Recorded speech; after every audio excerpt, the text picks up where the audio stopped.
Alright, let's get out of the way. Don't forget to subscribe, hit that like button, and leave a comment if you like. The Raven in the Inner Palace episode 10 started off with a couple man smashing some beers, and then after a while he says, "Do you know that this mask that I hold in this box has a spear in it?" And he's like, "No, I don't fucking believe you." "Really?" And he says, "Put it on." He puts the fucking piece of paper on his face, and he's like, "Oh fuck, what happened?" And while he has the mask on, some lady's playing the lute, and it's really freaking out the ghost, I think. And then he's like, "It's coming to eat me!" And I think the thing kills it because its teeth are out, but I'm not certain because the screen goes black after that. Then this older chubby man is speaking to the king, and he's like, "Oh, have you heard of the cursed spirit mask?" And he says, "No, what is it?" "There's a mask that kills people when they put it on." And he says, "Fine, go out there and buy it. I have someone that's interested in it." So someone from the kingdom talks to the Raven consort and says, "Wow, you have 2 people working for you? You should only have 1. What would the previous Raven consort say about this?" And she says, "Nothing, because it's a really awkward situation." And the guy says, "You know what? You're right. I'm not even supposed to be here, so we're both in the wrong." So this young king goes to this old man to talk to him a lot because he only trusts a few people, and they're both here. So the Raven consort and this old man become friends, and she says, "Next time that we meet, let's talk about the old Raven consort so I can really understand." But she's still fucking mean to the young king because she has some problem with him.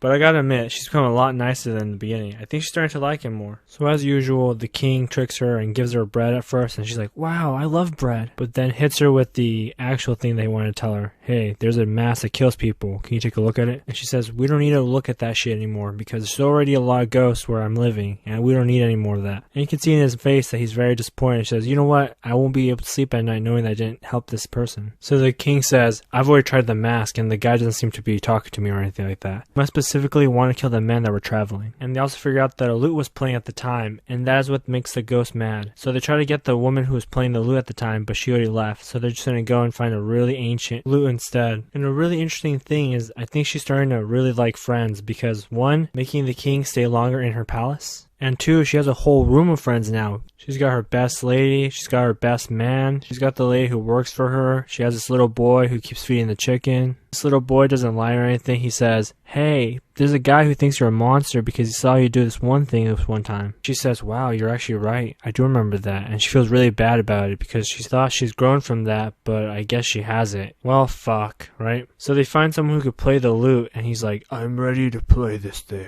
She smacks on the mask, and he's right there ready to kill her. And she says, "Whoa, I can't believe he's doing that. This guy's seriously angry. Watch out for this guy." And coincidentally, the old man who was playing the lute that they did not know knows the man who died. He said he went to go check up on this guy who plays the lute and figures out that he's really skinny and his fingers are bleeding. He takes the instrument away because it's not healthy. He should go and eat something and feel good. The next day when he came to check him up again, the man was hanging from a ceiling, and he says, "No, why? It's all my fault." But after the man died, he swears that he heard the lute still playing, and he couldn't get it out of his head. And he's like, "Why is he still here? He should have crossed the sea." And so the man burned it, but I think the soul went into the mask, and that's where they are now. So what are they going to do? What should they do from here on out? She says, "We have to get very aggressive. Don't stop playing that lute until I say so. So right now I'm going to use this power so I can kill this thing. Send his soul somewhere else." And this fucking old man's not quitting. He's going to choke this other guy until he's like, "Oh, I can't play.